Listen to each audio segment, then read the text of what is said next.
Professor Melly Mel, the Hood Postman. So who I'm here with today? You're here with Big James, man. Big James? Yeah, well, as everybody know me as Mob James, but I choose not to use that. And why you choose not to use that name, James? Well, to identify myself, I figured, with my change, I have to be James McDonald opposed to being Mob James. Mob James is somebody that was reckless, didn't give a fuck, and, he just didn't care. Uh-huh. This character here is James McDonald. I want to help fix the majority of the things that I destroyed, like things in the neighborhood, growing up, gangbanging. So I can't be both of them at the same time. So I choose to be James McDonald. It was more beneficial to me than being Mob James. Mob James didn't get me nowhere, And then up in my age, damn near 60, I felt that, it was time for change. So that's where I'm at today. Man, that's an excellent intro. So let's start like this. Where did you grow up at? I grew up on 118th. I was born on 118th in San Pedro. Uh-huh. But I've been living in Compton since 1973. 73. Yeah, so Compton all my life. So where did you move to when you hit Compton? What street did you move on? On Killer Street, right behind the Compton swap meet. Man, that's that's that area. What is that known as? The mob. The mob. Yeah. Okay, so living in the mob, what's some of the first guys that you met over there that you that you related to? Man, it was crazy. When I first moved there and went to elementary, I was introduced by the homies, the guys that became my friend later, fighting with them in school. What was the name of the elementary? Stephen C. Foster. Right. And they had a baseball field back there too, right? Yeah. And when I checked in school, went to class, recess, I'm fighting 5 guys. Day one? Day one. The first day in elementary. We just moved to Compton. This is a brand new school. And we all toddlers. We all young little cats. I think I was in the 3rd grade. So you had to be about, what, 7? 7 years. 7 years old. Okay. And when they tried to jump me, I hit the gate, went home, came back with 2 butcher knives. And I sat there and leaned against the wall and waited for them to approach me again. And when they did that, I just started swinging them butcher knives. Were they surprised? They were shocked. Everybody started running, and I'm chasing them with 2 butcher knives. And I was known right there. And from that point on, I had no problems in school. I had no problems with those cats whatsoever. So then I started to hang out. And, right after school, we'll walk home. Some of the guys, everybody lived in the hood. So we would walk home from school together. You know what I'm saying? So, what was your name at that? Had you took on another persona at that time other than James, or were you just, I became Lil Mac at 9. Lil Mac. Yeah, Lil Mac. So who was Lil Mac? Lil Mac I was trying to portray. Well, I had a fucked up pops, and he was Big Mac, and he was Big Mac on the motorcycle set, the Rising Suns, and some of the things that he did, I tried to emulate some of the traits that he had. The anger, most of the shit that he done to me, it made me do other people the way he did me. And I was Little Mac. I was, the family gave me that name. I didn't give myself that name. The family so you was emulating something that was already reflective in your mind, in your life, something that you've seen, and you were just patting yourself after that. Well, so what was that structure, that family structure? It was nothing.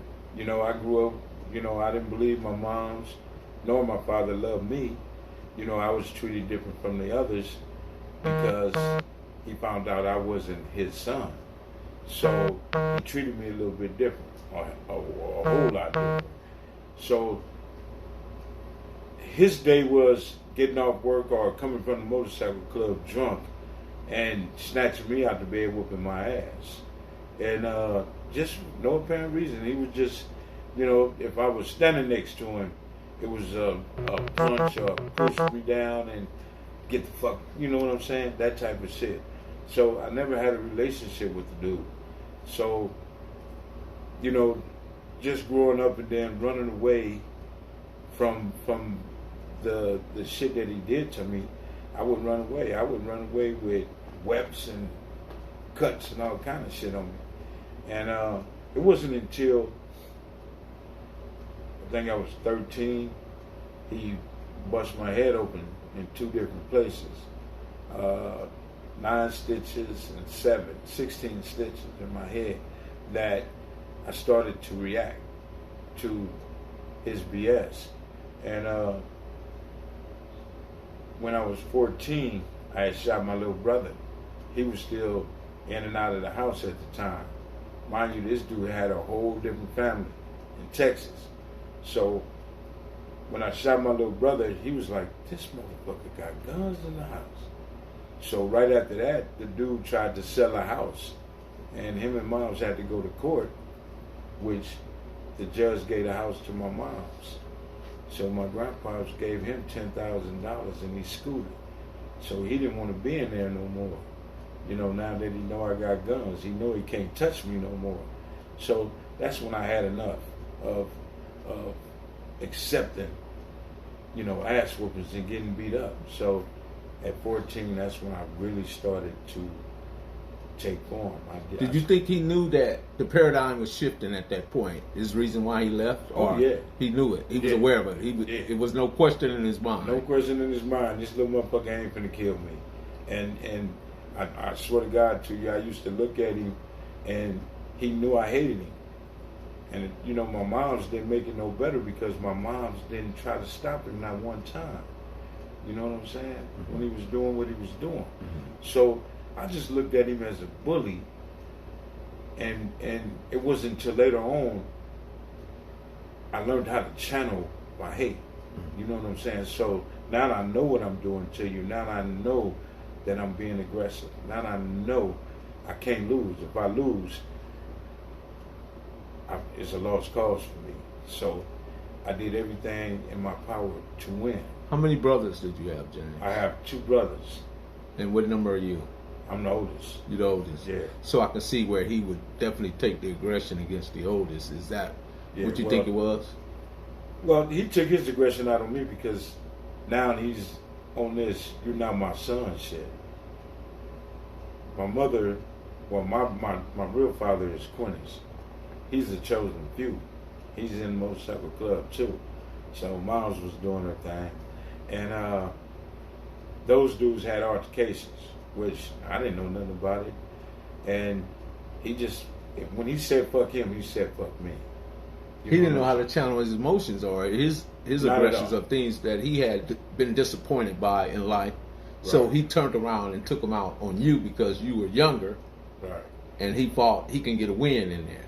Well, being my father, I thought that this dude was supposed to protect me. You know what I'm saying? I thought that this dude had me, you know, he's going to take care of me.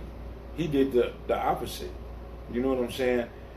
Basically, he created what I became, Miles James. He created this kid. And, you know, years later, I think I'm 16, 17, he was trying to reunite with my moms. And I told him, no, you're not. You'll fucking get killed. And he sat at the table and he cried to my grandfather, and he never came back to 16. He knew it was true. Yeah, he never came back to killing ever. He couldn't put his hands on me no more. I'm ready. So what was it about the mob that attracted you, James? Because people have various reasons why they do what they do. It wasn't a mob. It was, excuse me, it was, you know, attaching myself to the homies. They gave me something I didn't have when I was in the house, when I went in the house. Some of the homeboys' mamas treated me better than my mama did. Like Miss Stevenson, CJ and their moms. I would call them moms. You know what I'm saying? So you just went and checked on Miss Stevens too, didn't you? Yeah. Okay. I just came and I went and bought her a hospital bed, and you know, she got her leg shot off, and I went and got her house, put a bed, some flowers, and, you know, just out of the respect that this lady has been knowing me for over 45 years. You know what I'm saying? So it was a big difference just walking from my house to the front porch. Because as soon as I walk out the house, we had a homie lived across the street, one lived on the corner, then the Robinsons is down the street. We had the Mosleys in the dead end, so it was homies all around me. Zachary Mosley? Yeah, Anthony Mosley. Oh, yeah, all of them. Oh, yeah. So we had the big homies right there. Sleepy and Dale, you know what I'm saying? Big Smiley, all of those cats. So I was just the kid walking the street with their little brother Disco. You know what I'm saying? So the hood, I was destined to be in the hood. It was for me. You know what I'm saying? And then the activities that we had, it was rough. Mm-hmm. And that's what I was looking for. I was looking for that rough side of it. So it was easy for me to dish out the pain instead of absorb it. And I was comfortable with that. So who was in your people that you felt like you can trust in that moment?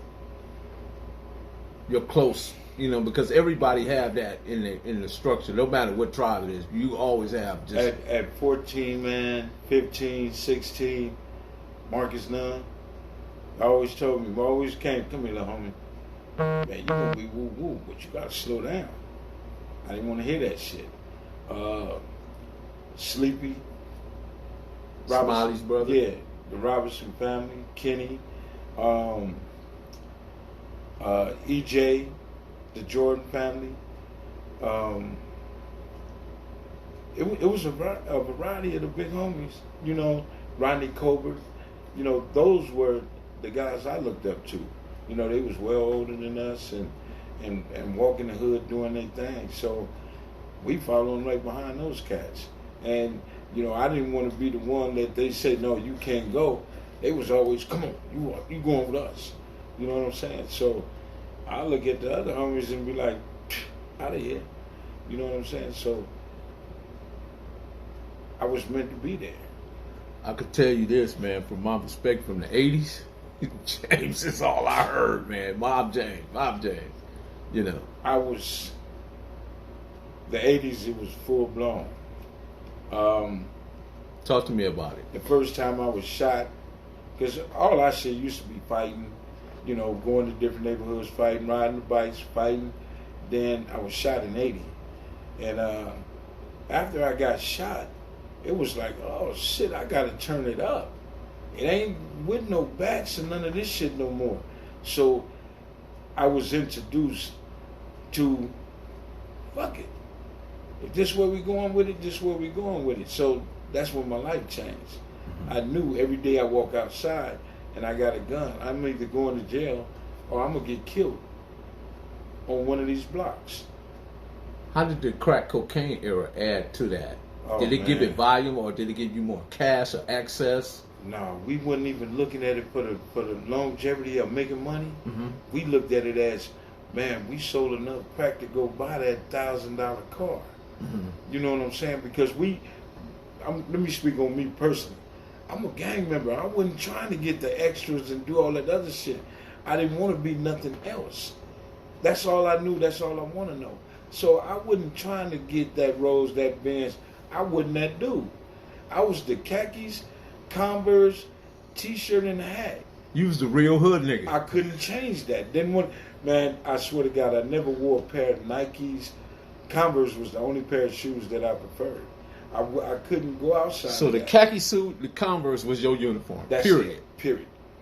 Period. I couldn't change. Did you wear the pirate hat with the P? The pirate hat with the P with the IRU on it. Uh-huh. I went and had at the swap meet, had that one made, and that was my everyday hat. Going to school, you had to know where you was from. I knew where I was from, and I believed other people had to know where I was from. Meaning the Crips had to know that nigga blood. You didn't have to ask me where I was from. It was on my hat. It was on my jacket. You know, I had one of them black bomber coats. with the blood, with the whoop on it, and Paru on the back of it. So I went to school dressed for that, for anything that happened. I think the swap meet made a lot of money, man. They made a lot of money. Both ways, you know what I Yeah, mean? From they both did. the Crips and the Bloods, because They did. everybody was tapping into that, you know Yeah. what I mean? Because whatever the uniform is for either way, Right. they wanted to perpetuate that to the Right. people that was looking. So you back then, those days, you knew who was who. You knew who was gangbanging. You know what I'm saying? Because that's what we believed in Compton. What is the difference that you see from now and then? What? Because something changed. I mean, it has a big change, and I think that one of the driving forces of that is hip hop. That's just my opinion. But maybe you can have another insight. Well, the cocaine definitely changed it.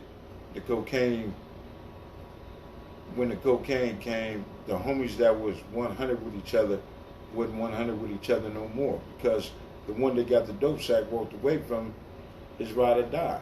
I'm one that did it. You know what I'm saying? You know, my nigga Master Ron was my road dog. And when the cocaine came, it's like, fuck everybody, everything. Let me go out here and hit the block and do my thing. So that took away... That rhyme, too. Yeah, that took away everything that we stood for before it came, and before, you know, all the other BS came. You know, we had respect for each other. We had that bond, that brotherhood, that loyalty. Today, you don't have that bond. You don't see these cats out here that's gonna go to bat for each other like we had back in the days. We respected each other. So, the 80 cats. How did the 80 cats relate to the 70 cats? Did you guys relate to them at all? Yeah. Well, the 80s cats picked up from the 70s. Mm-hmm. The 70 cats was cool as a motherfucker, but with it.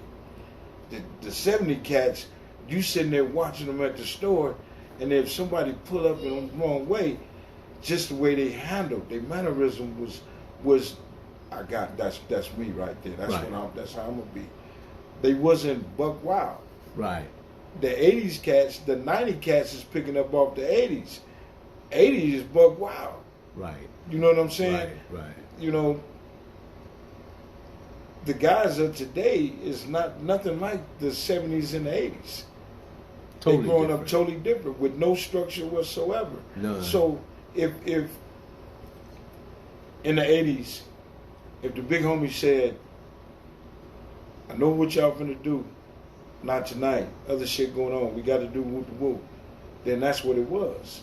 You know what I'm saying? Yeah, we all fell up under some type of structure. Yeah, we had to. If such and such was in violation, it was a certain way it had to be handled. You don't just go off and just feel like you do what you want to do. So even though I was Mob James, I still listened to whom I called the big homies. Mm-hmm. You know what I'm saying? And I respected what they said. You know what I'm saying? I wasn't above them. Like right now today, I'm not above a China Dog, a Stanley Pitts. I'm not above those guys. I watched those guys and wanted to be, and They reputable guys, very reputable. Man, I took a little from all of them, a little something from each and every last one of them guys, and I put it in my repertoire. And Mark James just became a force to understand. I just felt like I had to be that certain kind of way.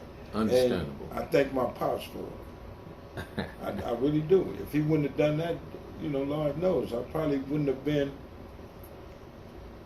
my mindset wouldn't have been so focused on being a gangbanger. Did that situation with your pops make you more personalities and people? Yeah. Yeah.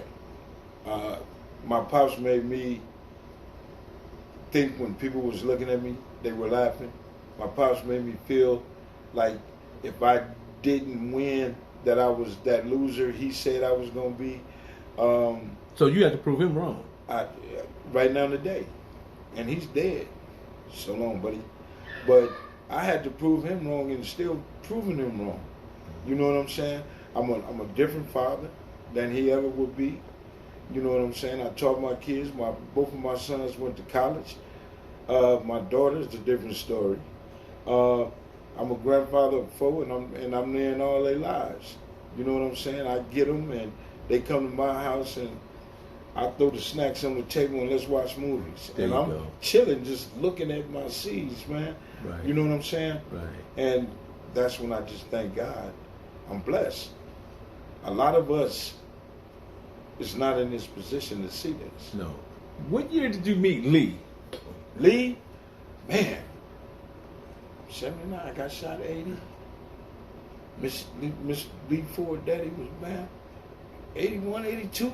Okay. That's when me and Lee hooked up, and Lee been my big homie ever since. Man. But Lee just didn't know how to control the Mob James opposed to talking to James. Mm-hmm. You know what I'm saying? We knocked heads a couple of times because Lee sees something I didn't see. You know what I'm saying? And he's still checking me today on a lot of shit that I did. And I'm like, damn, are you serious? So you appreciate him? Oh, I appreciate him 100. I die for him. Okay. You know, that's my brother. Taking one of Lee Ford's quotes, he said, man, he told me this, he just told me this just the other day. He said, man, some people, you got to treat them like you're eating fish with a lot of bones. You got to be careful. You got to be careful. Right. That's what he told me. That's how you do me. Yeah. Yeah. And I appreciate everything. And he'll tell you right now today, if he asks me for something, if it's my last, I give it to him. You know what I'm saying? Because I think Lee have saved my life a couple of times. You know what I'm saying?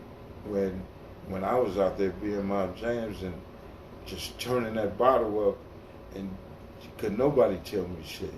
You know, I had the homies scared. I had the homies, when I walked up, they walked away. They was gone. Because they figured this... You was unpredictable? Oh, yeah. Oh, yeah. It was any, many, money, more. Mm-hmm. You know, at the time. Who I'm going to fuck with today? You had became mercurial. Mercurial meaning you was unpredictable. Yeah. All of a sudden, mood, mind, swing, all that. Everything. And I took it out on the closest one. You know what I'm saying? You know, man, it wasn't until I went to prison in '86 that I had to learn myself. And I had to learn that everybody is not against me. You know, couldn't nobody use the L word for me. You know what I'm saying? Don't you love me? Because you didn't comprehend it. You didn't understand it. At all. So when somebody said they love me, I became very disrespectful to that person. You know, my mom's tried that when I was in prison. And the first letter she got from me was, fuck you, bitch, you don't love me. And, no, really. Not well, but you know, that's she rests in hard. peace now, but, you know, it wasn't until sitting there learning how to play chess that the older guys got to telling me, you know, that's wrong. And you'll see in the long run, and I remember word for word how they told me, and that's just how it was. Her last 2 years of her life, I learned my mother. You know what I'm saying? And we reconciled, and the woosah just went away. I just woosah'd, and man, because everybody is not a Lego, something that you can just pull out of a box and put it together. Right. It's not how people operate. That's not how people Well, are. it sure wasn't for me, bro. It was, you know, I had to understand that taking life, hurting life, destroying life, just doing people a certain kind of way just because it felt good to me. You know what I'm saying? That it wasn't right. Are you aware of how blessed you are today, James? I'm very aware. Okay. Now, today, yes. You acknowledge it. Oh yeah, man. I'm on my knees every morning. Okay, moving up, James. What point did you meet Suge, and what was that like? I've been knowing Suge since, you know, Suge been in the hood. We went to what's that school on Bullish, right where the hospital at? Linwood? Miriam. Oh. Yeah, we in Linwood. We went to that school because I was kicked out of the Hostler. Okay. I was kicked out of Whaley. Compton Unified. Okay. Whaley, when I went to check out Whaley, they said no. And I was kicked out of there, and we tried Hostler, Me and Suge went there. I left there and had to go to L.A. So I went to L.A. Unified, and from there I had to try my luck back in Compton. So me and Suge knew each other. Man, I think we was 15, 16.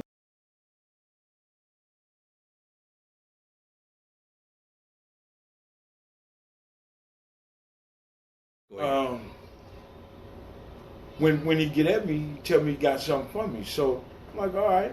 So, you know, he look out for a brother, and then he just like, you want to work? You ready to roll? Yeah, what we doing? He like, I got something for you. I'm gonna tell you what I got stored, what I got going on. So we go to Vegas, and in Vegas he explained it to me what his plans was and what he wanted to do. And I was like, okay, that sounds good. So we started doing the Budweiser Superfest. That's when he introduced me to Big West, the whole nine. And doing Big West, who was Big West? Big West is his cousin, rest in peace, from Solar Records. Okay. And once I met Big West, we doing this tour. Now I'm fresh out of prison. I'm in North Carolina and shit. I'm in New York. So and you ain't even have you reported at this point? Well, after I came from North Carolina, I reported, and then after I reported to my parole officer, I went to New York. Okay, I'm gone. You go. So, but I'm fresh out of prison, and I'm loving this shit, right? So when we come back, his whole mindset was, I'm finna hook up with this rich Jew, and we finna do this, but we gonna work with him until the point where we gotta get him. So the dude trusted us, or trusted Suge. Suge worked him out of like $1 million or so. You know, this was Fernhill Records with Thomas Klein. So, you know, we doing our thing out there in Beverly Hills, man. And when he sat down and just really put it together, and he was about to do Death Row, you know, he said what he did, and you know, Suge knew that he needed force behind what he was doing, because Suge already had a caseload like this. You know, when we started Fernhill Records, and when David Kenner came, David Kenner started cleaning that shit up. So when we actually started putting the Death Row shit together, Suge wanted me to get a whole bunch of Bloods together. How many you want me to get? I can call everybody now, everybody up here. And he got what he asked for. So being at the concert and him seeing all of those people, and it freaked Tom Klein out. It freaked Suge out. So Suge ain't never been around that many motherfucking So it's a Bloods. sea of red. Oh man, it was beautiful, because he was fucked up in the mind. He ain't never been around that many motherfucking niggas, especially all of them gang banging and acting. You know what I'm saying? The majority of them's just straight penitentiary motherfuckers, bigger than him. So he was like, "What the fuck, man? What you, man? Just get him, and him. Y'all go to Thomas Klein. Him, and him. Y'all stay with Suge." Now Suge his chest is under his neck now, because he's standing up tall, like He feel it now. this is finna work, and that's all he knew. It was finna work. So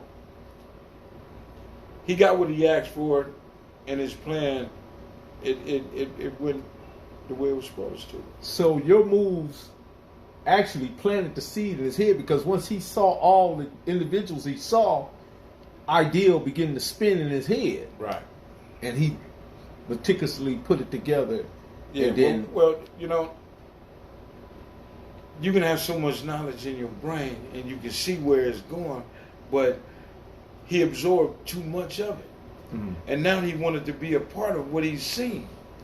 And this is where his demise come in at, because now he want to be us.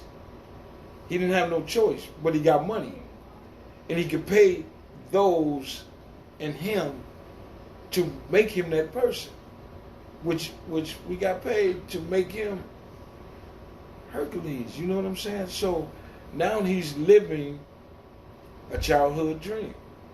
You know, it might sound crazy, but there's a lot of cats out there that gangbang or didn't, that wanted to. and he got his wish. So now you guys at death row. Actually, you guys done took Compton and put it in Beverly Hills. Yeah, basically. So all now, over the place. so now all these Beverly Hills people is trying to understand what's going on, but at the same time, they like the money that's being Right. generated Right. from They all the embrace. individuals.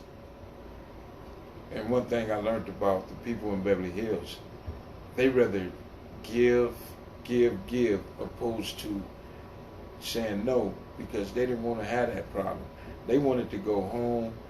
They didn't want to sit there and wait 5 minutes for that gate to open. And then they drive up in their shit because somebody was going to be standing at that box. And they didn't like that. So once that word got across and they knew that somebody going to come see you, everything changed. It was easy like that for Suge to get what he wanted. Here's a deeper question. At some point, the girls start showing up to death row. Yeah. And when the girls show up, it poses problematic. And the reason why I say that, because the girls often come from different neighborhoods, they come from different sets or whatever. Right. And for what I understand, people's wives and girlfriends was over at death row. So did that perpetuate the animosity between you guys and the South? Some of them, because some of those guys didn't believe that they women would cross over like that. Some of those guys was like, what the fuck? You going over there to our enemies? Mm-hmm. You fucking around? And the cool thing about it is, some of those guys, women, were implementing in some of the bullshit that was going on. Some of the women were being used to, get this information, do this and do that. And,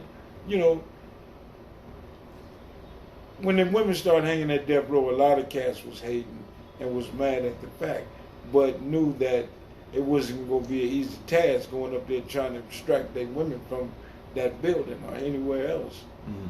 So, it broke up a lot of homes. It did. I ain't lying, boy. So, man, that's interesting, man. So we could say that some of the chaos was vagina related. Oh, yeah. Oh, yeah, man. And one thing I say about Suge, man, Suge was taking them down. He was taking them down. I can only imagine, man. I can only imagine. So, okay. Can you say who or whom or what detached looters from the mob? Can that answer be answered? Can that question be answered? Between the two neighborhoods, I believe that working together, it wasn't a good bet, because you had looters working for death row and you had the mob working for death row. Initially, it was supposed to have been only the mob, but then when they started bringing in other people, the homies, the agenda changed. Just because we homies don't mean I'm not curious about what you making or what you making. Why am I being underpaid and this and that? So that caused the friction within ourselves. So the fight became over money. The little chump change that we was getting. Some cats was getting $2,500.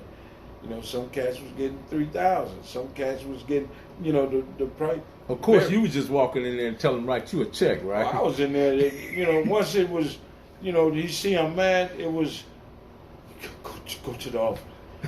Write me a check. Give me a check. So, I really didn't have to What do did it. some of them checks look like, James? They was all right. It was all right. It was a couple dollars. And don't get me wrong, man. I'm Suge doing 28 years, man. I said a long time ago, I'm going to take my foot off his neck and leave that brother alone, because he having more problems than the law allow. He is. I don't want to be a part of that out here. If he not here, and a lot of people say, Bob James wouldn't be saying that if Suge Knight was out, y'all got me fucked up. I think Suge and the majority of everybody else understand that I wasn't playing no games, and there ain't no games gonna be played. I say this: we all allowed Suge Knight to infiltrate, and his money destroyed and controlled. It became cancerous. It controlled thugs. And, you know, people say, man, how in the fuck can one man control all of these penitentiary ass motherfuckers? For the love of money. Everybody's seen something different. They was living a different life, finally, and they got consumed by they was living the dream, actually. Yeah, and it wasn't much because it didn't take none of us out the hood. Okay, so how close? And you, if you don't want to answer this, you don't have to. How close was Suge and Buntry? Well, Suge and Buntry never knew each other. No, until Buntry got out of prison. Buntry just got out from doing a 9-year bid, and he always told me, man, hold a spot for me, hold a spot for me. Oh, so he came on while you already had everything going. Suge didn't know none of the homies that was working there. He didn't know of a Neckbone. He didn't know Trey. He didn't know none of the homies. Oh, okay. I introduced them, but then when Buntry came, Buntry brung the guys that was in prison with him. Would that be Jake and all the rest of them? Yeah. So Suge didn't know of a Juju until I introduced them. Julius? Juju. Okay. Felix. That's what I'm talking about. Yeah, Felix. Shady Grady. Yeah. He didn't know of them. See, Suge lived in the hood, but Suge didn't explore the hood. Suge didn't hang in the hood. Suge never kicked it on the block. Suge never wore a red bandana and stood on the block with a pistol like we did, or went to a house party and partied with us. That wasn't Suge Knight. When we was gangbanging, he was Miriam. You know what I'm saying? To us. So I could see why he would have been in a shock when you brought everybody to that situation, to that what was it, like a concert? Yeah, we went to the concert. And he saw all them guys. He was like, wow. What the fuck? Like, you serious? Yeah, I'm serious. You Okay. Yeah. I got it. So again, like, you being James, right? At the time, Mob James, right? You seeing Snoop, you seeing Tupac, you seeing Dre. They rapping about a life that you actually living and doing and part of. How did that affect you when you seen these dudes like with this studio stuff versus you being the real deal? It didn't bother me at all. My job, when necessary, was to protect those guys. Mm-hmm. I ain't give a fuck what they was doing. That's their business. Mm-hmm. And it was a business. So I never... so you separated too? Oh, I separated myself from all of that there because I'm not a groupie. I didn't care who they was. You know, my job, and when Suge hired me to stand by them, my job was to bodyguard and make sure nothing happened to them. And that's what I was going to do. There was a guy, right? He wrote a book. It's called Compton, Inner City Conflicts.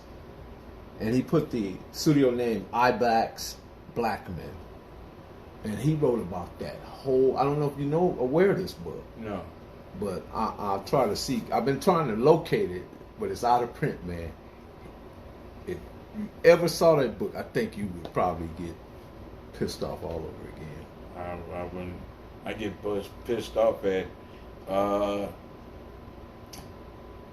the movies they making about that shit. Mm-hmm. The Ice Cube movies. Mm-hmm.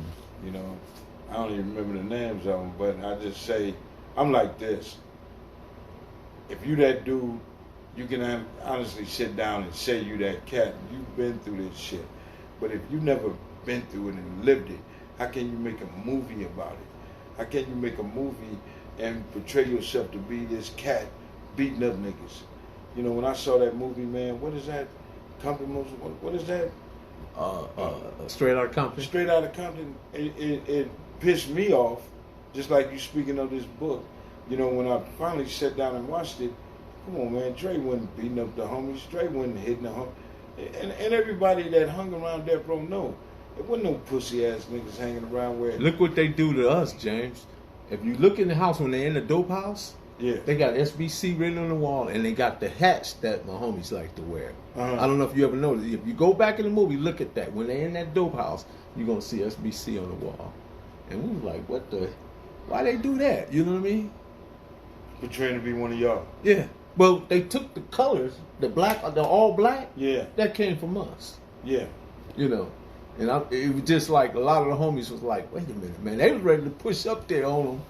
But, you know, they just, I guess some other people talked to some other people and they, you know how it go. It works out. You know, to me, it's just, man, if you're going to be real, be real. If you ain't going to be real about it, then you shouldn't even did it. You know what I'm saying? Mm-hmm. That's why it's so crazy. And when it just like start doing these interviews, well, we're going to cut that out. Well, we're going to cut that out. I get the fuck up and I walk out. What's the point of me talking to you and then you put me out there making it look like I'm something different? Why water it down? No, I ain't cutting out nothing unless you tell me to. No, we ain't gonna. No, so, ain't no nothing. Another question, James, and we're about to close it out. I just got to ask, man, what is DJ Vlad? What kind of person is DJ Vlad? I want it from your, because I don't want to hear what all these other dudes say. I've had the pleasure, and you know, Vlad done helped Gangsta Chronicles tremendously. Okay. With publicizing our shit. I had times where I'm shout out to Vlad, by the way. Yeah, shout out. Where I'm sitting back kicking it and I get a phone call from Vlad and we'll sit back and chop it for 2 hours. You know, so to me I have a personal connect with Vlad. You know what I'm saying? After I did that first interview with him, he became my friend. I didn't become his friend. And now we partners and we cool. So, you know, the misconception that people is he prejudiced and he this and that, I can't put his business out there, but he far from that. Okay. He far from that. I didn't think so, because people was always trying to put whatever their perspective, their opinion in your head about somebody for whatever reason, you know what I mean? But I ain't here for that, you know what I mean? Let me learn people and let me come up, you know what I mean? Because nobody could tell me nothing about James. And you know what? When me and Vlad had conversations and he said something that I'm thinking he going somewhere with it, or I didn't like it, Vlad, don't ask me no shit like that. Vlad, you know I can't speak on no shit like that. Let's not talk that talk. And he leave the shit alone. So it's up to me to answer the question that he asked. And a lot of us answer those questions, but then somebody said, you see them put you in the trick bag. No, be a man and pay attention to what the question is. Point seen, money gone. Exactly. With that being said, James, I appreciate this interview. Professor Belly Mill, I'm here with James, a.k.a. who? Bob James. Man, look, man, you know the vibe. This is Professor Melly Mill, and we are out. Out. Peace. You got anything to close on, man? No, man. Your programs, I mean, help the kids. Man, you know, I'm out there. I'm helping these kids. I'm going from here to Texas. I got to go to Virginia and do a little thing for the kids. So my whole thing and my home grind is give back what I destroyed. James is about I can't fix it all. I can't fix it all, but if it's one at a time, I'm with it. So, you know, I got my book coming out. I got a show about motorcycles coming out. I'm working with HBO right now. I got so much stuff coming out right now. My boy Lee Ford and Stan Shepard is shout out to Stan Shepard and Lee Ford. Yes, sir. Trying to put the movie together, but we waiting on the book. So I got a lot of things going on, man. And you know, through the grace of God, man.